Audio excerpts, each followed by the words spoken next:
Welcome back. We're still discussing Dangote, Nupeng, and PENGASSAN, and Amaka is ready. So like we all know, Dangote's business is a private business, right? And then, like from what the caller said, there was vacancy that was advertised, and people came to interview for those positions. And I want to believe, like an organization like Dangote, that the staff have a contract of employment, okay? Because I want to come from the legal perspective of this whole matter. Okay. And your contract of employment should have stipulated the do's and the don'ts of the organization, right? And then within the contract of employment, you have the termination clause, which you have read and signed, and which gives the company the power to terminate as at when they see or feel due. So now let's even remove PENGASSAN. We're talking about the contract of employment between Dangote and the employees that they fired, and that contract of employment is what has given them the power to terminate the employment as at when they thought fit. One. Then we now also look at the fact that we keep calling for foreign investors, right? And even private investors within Nigeria, when the things we continue to do weakens contract enforcement. Because it's so, I'm a lawyer, and it's so sad how we don't really, the strength of our contracts and contract enforcement, whether we like it or not, it's not strong. Let me hold you a bit. I'll come back to you. We'll have another caller from Abuja. Good morning. Yeah, good morning. Good morning, sir. Yeah, morning. Thank you for having me. Tope and my learned colleague, the barrister. Good morning. Good morning. Yeah. Actually, I want to make a little contribution on the issue concerning Dangote Refinery and the PENGASSAN. Okay. Honestly, many speakers have called and they have shared their opinion on this matter, which is commendable and very acceptable. You know, for a very long time, the Nigerian-owned refineries have failed Nigerians. So there are lots of concern issues regarding to Dangote Refinery because Nigerians are putting emotions on compassionate grounds that government-owned refineries have failed, and the labor union, especially PENGASSAN, they did little more to make these refineries work. So that emotion on compassionate grounds there. $20 billion investment is a good investment in any economy around the world. That's well said, yeah. But you see, in oil and gas business, the value chain is big and huge. You know, in this country, almost across all the value chain involved in oil and gas activity, PENGASSAN and Nupeng were fully involved. In particular, upstream, midstream, downstream, where Dangote Refinery happens to be the midstream downstream, which is almost second to the last end of the value chain. You see, in this country, we have businesses that are for decades operating at the upstream, which $20 billion investment is a good investment there, but it's not that very much enough. And they are doing very well. And PENGASSAN and Nupeng for all these years, tens of years, they have been contributing strongly in the growth and capacity building and everything across that upstream sector. So I believe if PENGASSAN and Nupeng didn't bring down upstream sector in this country, that 80% of our national income or revenue comes from the oil. I don't think there will be saboteurs of Dangote Refinery. They are always business partners, critical stakeholders to make sure that everything runs well. When the baby dies, nannies goes home. So if Dangote Refinery is not there, PENGASSAN will not be there to unionize any person, only Nupeng. So I believe that PENGASSAN and Nupeng are critical stakeholders in every business. So for me, I don't know. If Dangote Refinery today build that same refinery in India, now that we are taking that Indians are replacing Nigerians, I believe that before he even operates, the same condition that Nupeng and PENGASSAN are giving in Nigeria, he has to abide by it first. Because even global economy, Western Europe, for example, in the United States, Boeing, $1 trillion sector, workers went on strike. Boeing, makers of Boeing aircrafts. In European cities, airports were shut down because of labor-related issues. Across the world, the United Nations, the International Labour Organization, is an arm of the United Nations. And labor in Europe and West is not taken lightly. Dangote maybe is not telling Nigerians what exactly. Dangote is not only only in the business of oil and gas. He has many other businesses. Okay. Maybe the federal Thank you so government much, should check. Kabiru, for your thoughts. It wasn't so clear. I didn't hear exactly. It was talking in defense of PENGASSAN, and that the PENGASSAN did not destroy the upstream sector. They cannot destroy downstream sector. That Dangote should comply with the labor laws. The labor laws. Okay. Now, constitutionally, according to our 1999 constitution, no company can deny its staff from joining unions. They have a right to join unions. Yes, in our constitution. So they cannot say in the contract of employment they are not allowed to join unions. I was trying to get out the details of why they were fired. It's because according to PENGASSAN, part of it was because these people joined the union. That's what they said. But Dangote is saying that they were saboteurs of his business. So of course we would like to have more details. Thankfully this is not like the way this is not like the way of the National Assembly where they can say anything can be gross misconduct. This one is not. You can't say gross. What's gross misconduct? It's joining a union. Part of the reasons you feel they are going to sabotage your business. Now the PENGASSAN has called on all staff that are working in Dangote refinery to down tools. Now understanding the impact, it's not. Refinery is not. It's not car engine that you shut it down or off and on. You can't just switch it off. And while I know that people go on strike everywhere across the world, it's not a strange thing. We also need to realize that we have lived in a country where there are several oil and gas companies owned by the government where salaries are being paid without productivity. And we're a country that is struggling with productivity. So you now see a company that is tied to we have loans, we have debts, we need to be productive, and a union is saying people must join us, these are our terms and conditions, salary must be met. There must be a large room for negotiations.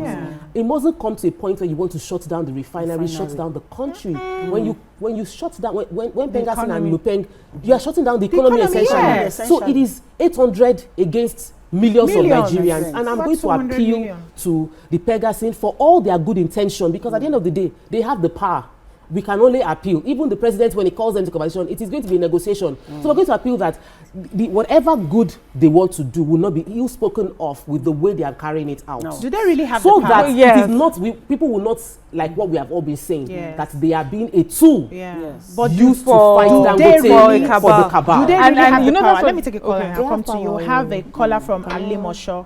Good morning. Are you there? Cannot fight them. They get power.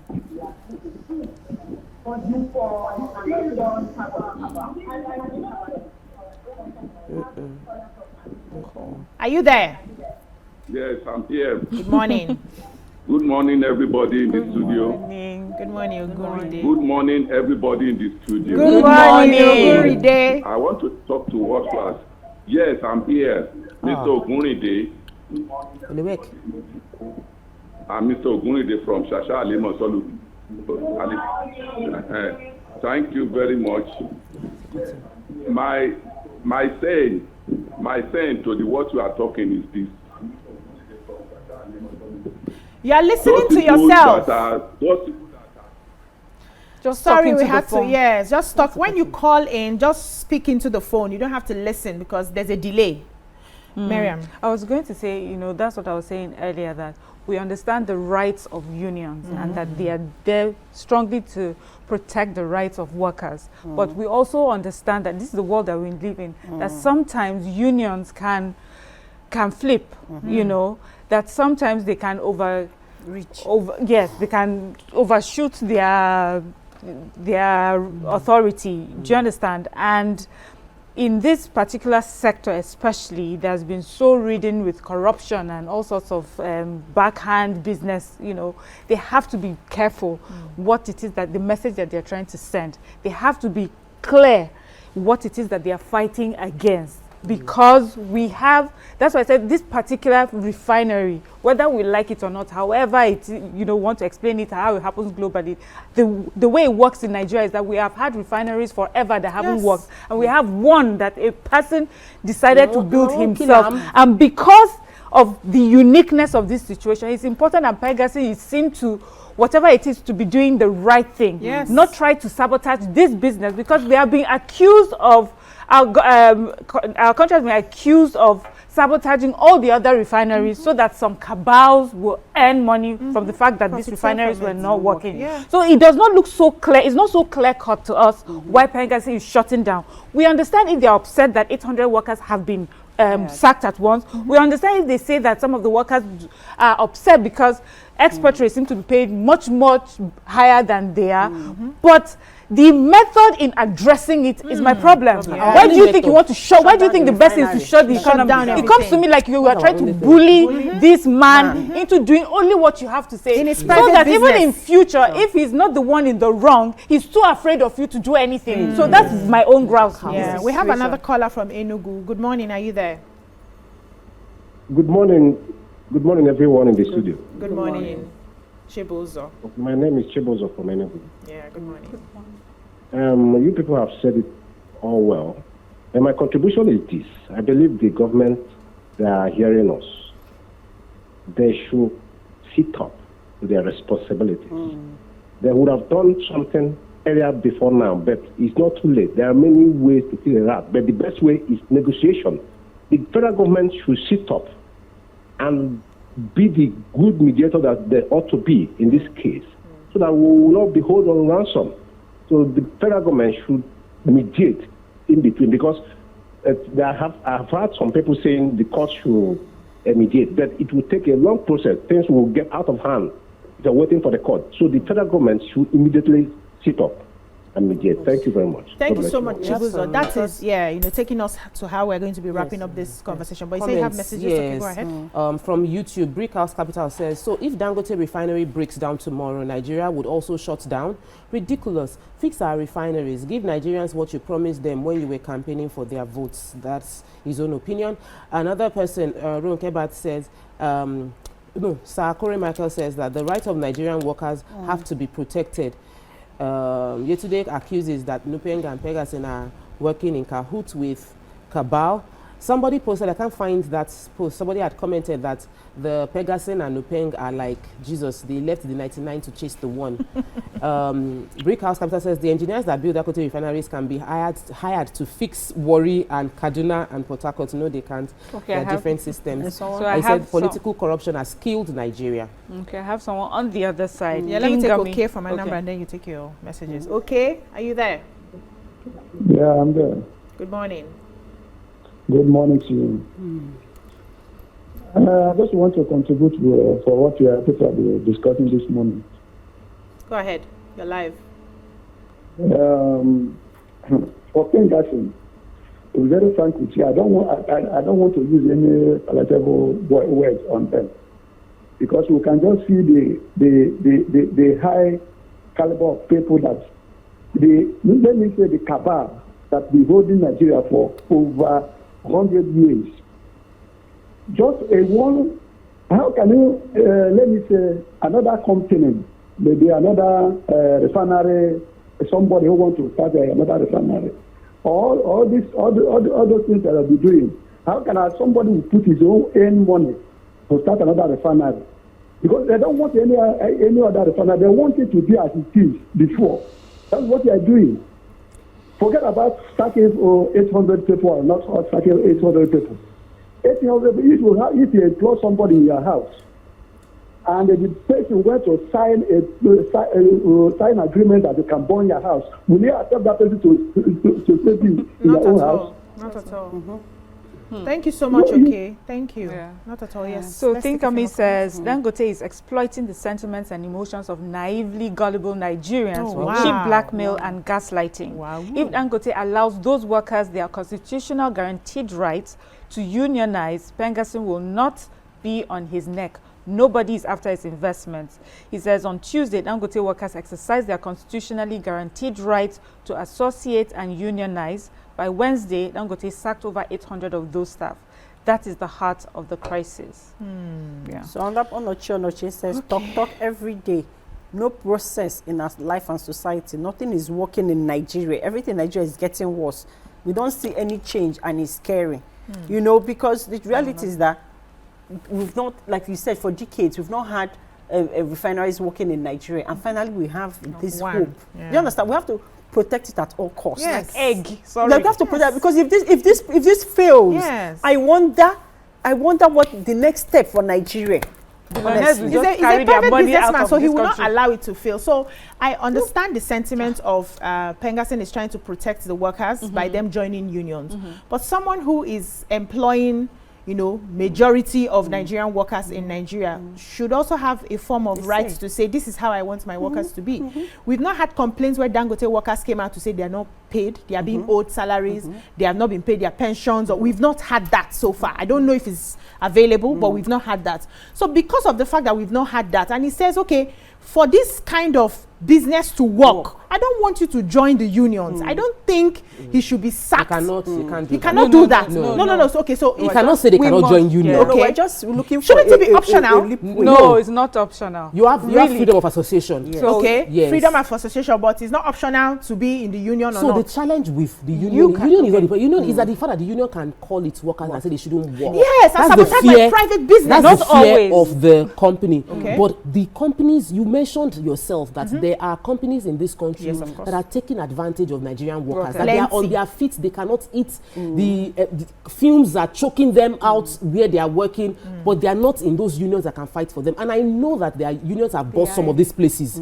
Like, I'm aware. I've read it. I've seen news clippings of when they bust. The organization that they broke the company into like 20-something so they can employ more foreigners in their company. And the union bust it and took them to court. So the union is doing something, they get reports on it. It's not like the union is all bad. It's just that there are many issues ongoing. We have that man asking for 75 naira per litre. We have plenty of people that they've been making money off the value chain and they've been cut off and they're trying to find a way to get back in. So what should we as Nigerians do to help this situation? So first of all, we want the government to come have a conversation with them. They started a conversation a few weeks ago before this, that was when this is something else. But now what do we need Nigerians to do as a people? One, what do we need the government to do as a people? One word, let's go. Time has gone. Yeah, to call off this strike and go back to the table and have a conversation. Let's see, what it is. Dangote should by all rights should explain to PENGASSAN why those workers were sacked, and it has to be proven that they deserve to be sacked, not just because they were unionized. See, where specifically, I'm not saying having unions is wrong. We have seen how they have stepped in for Nigerian workers in different ways, but there's also, I will not be naive to say that the union is all it's perfect. It's always for the that there's no corruption that sometimes happen within the unions, that there are no political underlying in some of their activities. We understand that those sort of things happen, and we're saying that in this particular case it looks suspicious, so let's look deeper into it and why we're having a strike like this. Amazing. Because like for Dangote, they can say, okay, you know what, we have the right to suspend 800 workers. We're not firing you because we want to investigate that you're sabotaging or not. Company, No, that's also a smart way of going about it. Your employer as a lawyer. That's also a smart way of going about it, not just to fire. Say, okay, we're laying this, or we suspect so things. Internal works and internal investigations are ongoing. It can be ongoing for 8 months. You understand? Yes, it's all about it's all about diplomacy and how you apply these things, these terms and conditions. You have to be smart about it. Yes, but the government needs to also step in to do something, because if they shut this refinery down and in the interim they have to import, we have to go. Thank you so much, ladies. I want to take this comment. Akani Taiwo says freedom of association, but your papa no get company. No be juju be that. I think we've said everything we needed to say. The government needs to come to the table again to resolve this before it snowballs into something that Nigerians will not be able to come out of it. We've been buying fuel, low prices. It's been coming down. No queues in the filling station. This is ember period. We are just entering, and we need allow for people to go home this year. Our petrol to be subsidized as it has been, and we need it to further come down. So anything that would stress us, we don't want it. So please, federal government, Nupeng, PENGASSAN, Dangote, sit on the table and have a conversation. Thank you so much, ladies, for your wonderful contributions. That's all we can take on the show today. We'll see you again tomorrow. Do enjoy the rest of your day. Bye-bye now.